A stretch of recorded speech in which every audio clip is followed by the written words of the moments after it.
시심으로 함께하는 한간사의 말씀 묵상.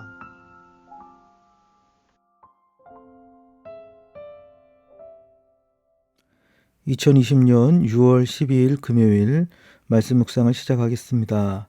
오늘 본문은 잠언 14장 19절에서 35절 말씀입니다. 함께 같이 기도드리겠습니다. 나의 힘이신 주님, 어서 빨리 나를 도와주십시오. 예수님의 이름으로 기도드립니다. 아멘. 말씀 함께 보도록 하겠습니다. 악인은 선한 사람 앞에 엎드리고 불의한 사람은 의인의 문 앞에 엎드린다. 가난한 사람은 이웃에게도 미움을 받지만 부자에게는 많은 친구가 따른다. 이웃을 멸시하는 사람은 죄를 짓는 사람이지만 가난한 사람에게 은혜를 베푸는 사람은 복이 있는 사람이다. 악을 꾀하는 사람은 길을 잘못 가는 것이나 선을 계획하는 사람은 인자와 진리를 얻는다. 모든 수고에는 이득이 있는 법이지만 말이 많으면 가난해질 뿐이다. 지혜는 지혜 있는 사람의 면류관이지만 어리석음은 미련한 자의 화환이다. 증인이 진실을 말하면 남의 생명을 건지지만 증인이 위증을 하면 배신자가 된다. 주님을 경외하면 강한 믿음이 생기고 그 자식들에게도 피난처가 생긴다. 주님을 경외하는 것이 생명의 셈이니 죽음의 그물에서 벗어나게 한다. 백성이 많은 것은 왕의 영광이지만 백성이 적은 것은 통치자의 몰락이다.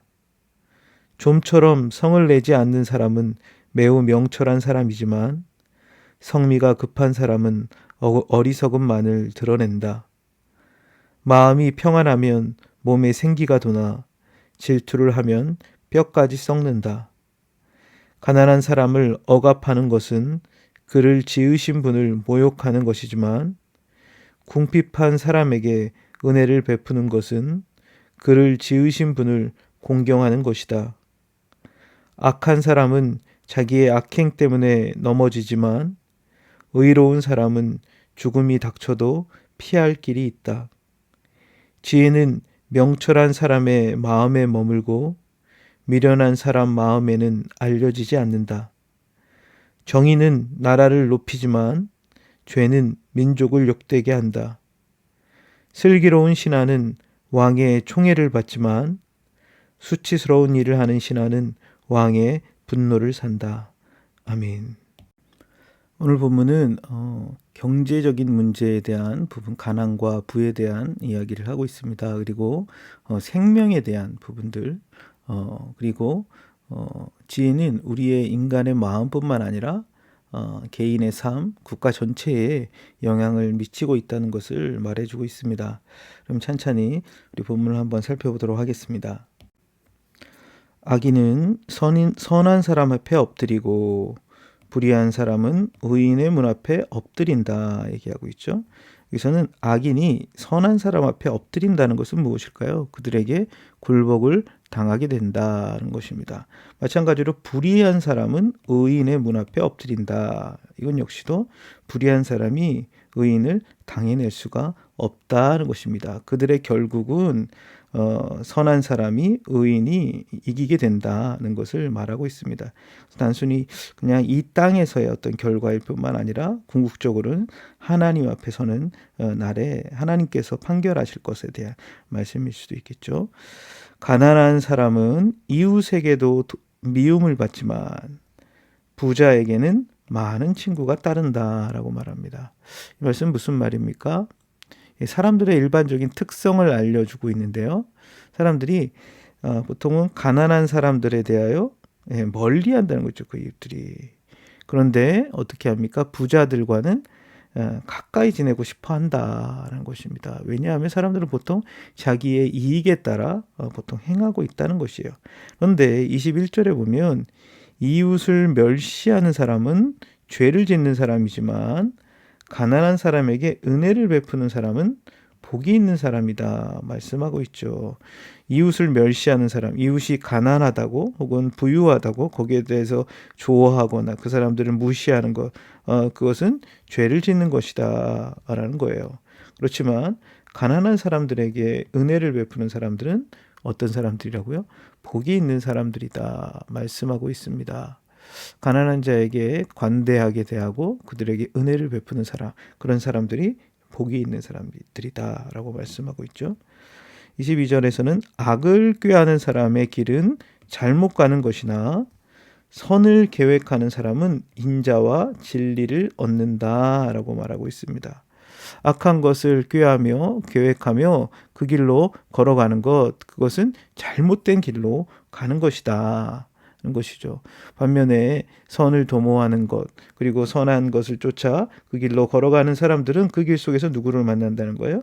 인자와 진리를 만난다는 것입니다. 여러분, 이 인자와 진리는 어떤 것입니까? 성경 성경 전체에서 하나님께서 행하시는 그 하나님의 나타나심에 대한 모습이에요. 인자라는 것은 하나님의 언약적인 그 사랑, 변함없이 없는 그의 사랑, 헤세드라고 표현되죠. 진리는 무엇입니까? 그분의 신실하심, faithfulness에 대한 얘기죠. 에메트라고도 히브리어로 하는데요. 이것은 하나님의 어떤 성품과 하나님의 행하심에 대한 법입니다. 선한 것을 계획하는 사람들은 인자와 진리를 얻는다. 하나님의 그 성품, 하나님의 일하심들을 그의 삶 속에서 경험하고 그들도 그러한 모습으로 바뀌어 간다는 것이죠. 23절 보겠습니다. 모든 수고에는 이득이 있는 법이지만 말이 많으면 가난해질 뿐이다. 말씀 무슨 말씀일까요? 수고하고 애쓰고 살아갈 때 소득이 있지만 이익이 있지만 말뿐인 것, 단순히 말만 한다. 영어 성경에 mere word라고 표현되어 있는데요. 단순히 말만 하는 것, 그것은 가난해질 뿐이다 라고 이야기하고 있습니다. 삶의 성실함으로 살아갈 때 그 행동은 이익을 가져오지만 공허한 말뿐인 것은 그를 가난하게 한다는 것입니다. 24절은 지혜는 지혜 있는 사람의 면류관이지만 어리석음은 미련한 사람의 화환이다 얘기하고 있죠. 말씀 무슨 말씀입니까? 지혜로운 자는 그의 지혜로 말미암아 더 풍요로운 그 넉넉한 삶을 살아가지만 그 지혜가 자신에게 면류관을 주지만 반면에 어리석은 사람들은 그들의 미련함이 더욱더 나타나게 된다는 것이죠. 미련한 자들에게 따라오는 것, 그것은 그들의 어리석음만 드러나게 된다라고 이야기할 수 있겠습니다. 여기서는 그 선과 악, 그리고 가난한 자와 부한 자에 대한 이야기들을 계속하고 있죠. 가난한 자에게 선대하는 것, 그것이 바로 복을 얻는 길이며 지혜로운 자의 태도일 것입니다. 이제 25절부터 28절은 그 생명에 대한 부분들과 관련된 것들을 이야기합니다. 25절 보면 증인이 진실을 말하면 남의 생명을 건지지만 증인이 위증을 하면 배신자가 된다라고 말하고 있죠. 아마 재판장에서 일어난 일인 것 같은데요.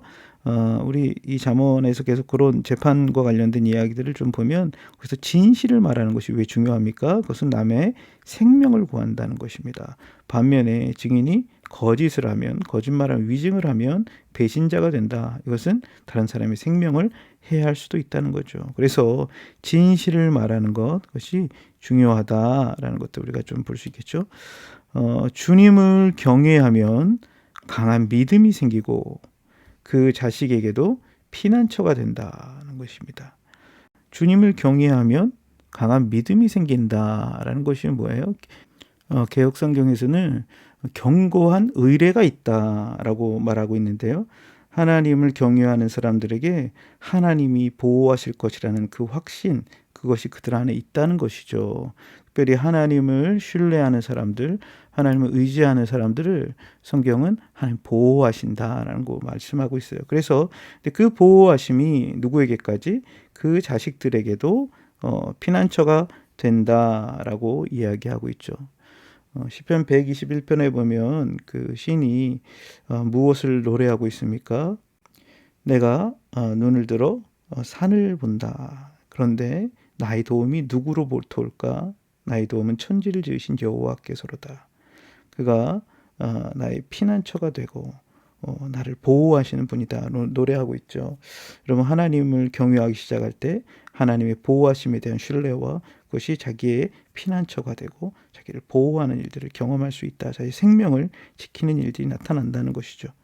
주님을 경외하는 것이 생명의 샘이다. 샘이니 죽음의 그물에서 벗어나게 한다라고 말하고 있습니다.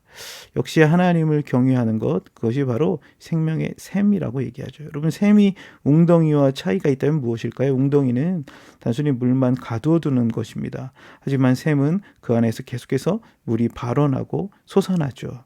여러분, 이처럼 하나님을 경외하는 자에게 생명이 날마다 그 안에 풍성하게 나타난다. 생명의 근원은 바로 이 하나님과의 관계 속에 있다. 그분을 경외하는 것, 그것이 생명의 샘이며 뿐만 아니라 죽음의 그물에서 벗어나게 한다라고 말하고 있습니다. 생명에 이를 수 있는 여러 어려움 속에서도 하나님께서 그를 보호하신다는 의미겠죠. 28절입니다. 백성이 많은 것은 왕의 면류관이지만 백성이 적은 것은 통치자의 몰락이다 말하고 있습니다. 백성이 많다는 것은 무엇일까요? 그 왕이 백성들의 생명을 귀하게 여기는 것입니다. 백성들을 잘 살게 하고 백성들의 수가 늘어나게 하는 것, 그것은 왕의 영광입니다. 반면에 백성들의 생명을 무시하고 백성들을 함부로 대하는 왕은, 그 왕은 통치자의 몰락이 된다는 것이죠. 왕의 역할은 백성의 생명을 보호하고 그들을 풍성하게 하는 것, 그것에 있다는 것입니다. 25절부터 28절까지는 이처럼 그 생명에 대한 이야기, 진실한 것, 특별히 하나님을 경외하는 것, 그리고 그 왕의 역할은 백성의 생명을 보호하는 것에 있다는 것을 말씀하고 있습니다. 이어서 29절부터 35절까지는 지혜란 것은 우리의 어떤 개인의 내면, 개인의 삶 뿐만 아니라 국가 전체에까지 영향을 미치는 것을 좀 볼 수 있습니다.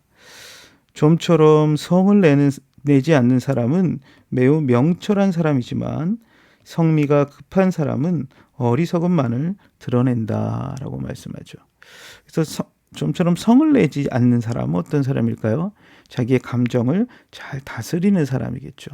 지혜로운 사람이 특징일 것입니다.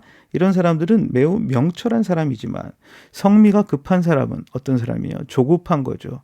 자신을 성찰하지 못하고 충동적으로 행동하는 사람들은 그들의 어리석음만을 나타나게 된다는 것입니다. 미련하게 행동하게 된다는 것이겠죠. 30절입니다.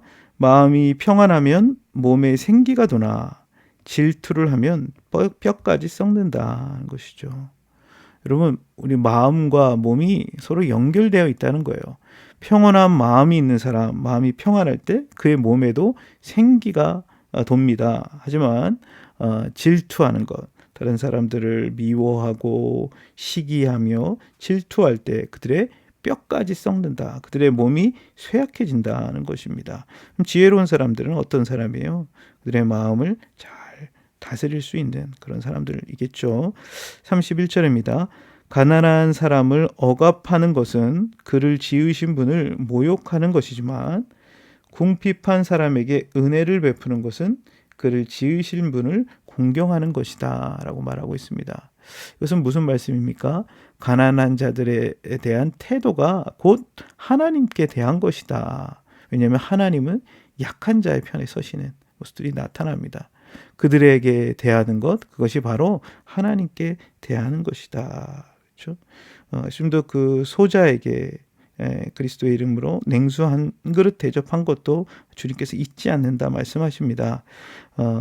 가난한 사람들, 특별히 이 땅에 소외된 사람들, 약한 자들을 향하여 하나님 그들의 편이 되시며 그들에 대해서 한 것이 곧 나에게 한 것이다. 하나님을 경외하는 사람들, 참 다른 말하면 지혜로운 사람들은 하나님 편에 서는 자들이겠죠. 가난한 자들을 잘 돌볼 수 있는 사람, 그 사람들이 참 지혜를 가진 사람들이다 얘기합니다. 악한 사람은 자기의 악행 때문에 넘어지지만 의로운 사람은 죽음이 닥쳐도 피할 길이 있다는 거예요. 이 말씀 무슨 말입니까? 악인과 의인의 결과들에 대해서 얘기하는데요. 악한 사람은 그들의 악한 행동 때문에 무너진다는 거예요. 그렇지만 의로운 사람들은 죽음이 닥쳐도 피할 길이 있다. 다른 버전에서는 의인은 죽음에서도 주님 안에서 피한 처를 얻게 된다라고 얘기하는데요. 의로운 사람들이 이 땅에서 때로 죽임을 당할 수 있습니다. 근데 궁극적으로 그분 안에 참 피난처가 있다는 것을 말하고 있는 것 같습니다.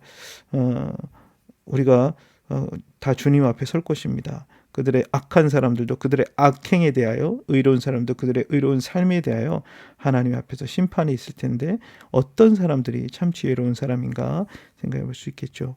33절입니다. 지혜는 명철한 사람의 마음에 머물고 미련한 사람 마음에는 알려지지 않는다라고 얘기하고 있죠. 지혜가 어디에 머물러 있다고 합니까? 명철한 사람의 마음에 머물러 있다. 지혜 있는 사람은 그것을 드러내고 자랑하지 않습니다. 그 지혜를 간직합니다. 반면에 미련한 사람 마음에는 알려지지 않는다라고 나오는데요. 이 표현을 다른 성경 버전들을 보면 미련한 사람들의 그 어리석음은 나타나기 마련이다는 거예요. 그들의 마음에 감추지 않고 그것이 분명하게 드러나서 사람들에게 그들의 어리석음이 나타난다는 것이죠. 지혜로운 사람들, 그들은 지혜를 마음에 간직하고 다니는 반면에 미련한 사람들은 그들의 미련함을 널리 알리며 그들의 미련함을 나타내게 된다는 것이죠. 34절입니다. 정의는 나라를 높이지만 죄는 민족을 욕되게 한다는 것이죠. 말씀 무엇입니까? 여기에 보면 정의라는 건요, 항상 지혜와 관련된 약자들을 대하는 태도이겠죠. 연약한 자들을 존중하게 대하는 태도, 그런 나라들은 높임을 받는다, 영광스럽게 된다는 것이에요. 정의는 나라를 높이지만 죄는 민족을 욕되게 한다는 건 무엇입니까? 죄는 그 나라의 백성들에게 고통을 안겨다주고 수치를 안겨다주고 그 민족을, 그 백성들을 욕되게 하는 것이죠. 죄라는 것은 한 개인에게 뿐만 아니라 이처럼 모든 민족에게, 자기 백성들에게 영향력을, 파급력을 미친다라는 것입니다. 35절입니다. 슬기로운 신하는 왕의 총애를 받지만 수치스러운 일을 하는 신하는 왕의 분노를 산다. 그렇죠? 슬기로운 신하는 것은 어떤 신하입니까? wise servant라고 하는데요. 슬기롭게 행동하는 지혜로운 신하겠죠. 그런 사람들은 왕의 호의를 얻게 된다. 왕의 총애를 받는다. 반면에 수치스러운 일을 하는 신하, shameful servant라고 하는데요. 부끄러운 일들을 일삼는 그 신하들은 왕의 분노를 사게 된다는 것이죠. 지혜라는 것은 이처럼 개인의 내면 생활, 그리고 각자의 삶에 있어서의 어떤 윤리적인 판단, 행동 뿐만 아니라 그 나라의 흥망성쇠를 좌우한다고까지도 볼 수 있겠죠. 말씀을 한번 같이 정리해 보도록 하겠습니다. 오늘 본문은 크게 한 세 부분으로 좀 볼 수 있을 것 같은데요. 먼저 19절부터 24절은 그 선과 악에 대한 이야기를 하면서 가난한 자와 부한 자에 대해서 어떠한 태도를 갖고 있는가. 가난한 자에게 은혜를 베푸는 것, 그것이 바로 선한 길이며 복된 길이다라고 이야기하고 있죠. 참 선한 자의 모습들, 그런 사람들의 모습들이 어떠한 모습으로 등장하고 있는지 우리가 또 한번 살펴볼 수 있을 것 같습니다. 그리고 25절부터 28절까지는 생명에 대한 이야기를 하고 있습니다. 생명은 진실하게 이야기하는 것이죠. 진실하게 말할 때 그에게 생명을 구원한다. 재판장에서 그 얘기 나왔었죠. 그리고 또 어떻습니까? 하나님을 경외하는 사람들에게 생명의 샘이 있다라고 말하고 있었죠. 그리고 하나님을 경외하는 자들이 하나님의 보호하심을 신뢰하며 그들의 자식까지도 피난처를 얻는다라고 말씀했었습니다. 이어서 29절부터 35절까지는 참 지혜로운 사람들은 개인의 어떤 내면, 마음이나 그리고 개인의 어떤 삶뿐만 아니라 어떤 거예요? 그 국가 전체까지 영향을 미치게 된다는 것들을 우리가 함께 같이 살펴보았죠. 마음이 평안할 때 그의 몸이 건강할 것입니다. 그리고 자신의 내면 마음을 감정을 잘 다스리는 사람들, 그 사람들이 명철한 사람들이라고 했죠. 뿐만 아니라 개인적으로 그 지혜를 가진 사람들은 어떻게 합니까? 가난한 자들을 잘 섬깁니다. 왜냐하면 하나님께서 그들의 편이 되신다는 것들을 알기 때문이죠. 그리고 그 지혜를 가진 사람들이 어떻습니까? 공의롭게 행하며 그 나라를 영광스럽게 하는 일에 쓰이지만, 반면에 죄된 행동들을 하는 사람들은 그 민족을 어려움에 빠뜨리게 된다는 것이죠. 슬기로운 신하가 왕의 총애를 얻는 것, 그것은 지혜로운 자가 그 국가에 중요한 영향을 미치게 된다는 것이죠. 이처럼 우리 본문 안에서는 그 선한 사람들의 어떤 모습들, 그리고 생명은 어디로부터 오게 되는가, 그리고 지혜를 가진 사람들은 그들의 내면과 개인의 삶과 국가에게 어떠한 영향을 미치고 있는지 좀 살펴볼 수 있었습니다. 함께 기도하겠습니다. 하나님 아버지, 참 선한 자의 삶이 무엇입니까? 음, 참 사람의 경제적인 형편에 따라 사람을 대하는 것이 아니라 우리가 이웃들을 사랑하며 특별히 가난한 자들에게 선대할 수 있는 자 되기를 원합니다. 주님, 참 우리에게 무엇을 중요한 가치로 여기고 살고 있습니까? 생명을 구원하는 특별히 진실한 삶의 태도를 갖게 하시고, 하나님을 경외하는 것이 생명의 근원임을 알고 하나님 경외하는 자의 삶의 태도를 가질 수 있도록, 특별히 어려움 속에서 하나님을 경외할 때 하나님의 보호하심을 신뢰하는 믿음으로 살 수 있도록 도와주시옵소서. 또한 우리의 참 삶의 지혜가 우리의 내면에, 특별히 우리의 개인적인 삶과 또 국가에까지 영향을 미치는 것들을 보았는데, 참 지혜로운 자 되어서 우리의 마음을 다스리고 우리의 삶 속에 하나님의 기뻐하시는 것을 쫓아 살아가며 또 이 나라 가운데도 지혜로운 자들이 많이 세워져 갈 수 있도록 은혜 베풀어 주옵소서. 예수님의 이름으로 기도드렸습니다. 아멘.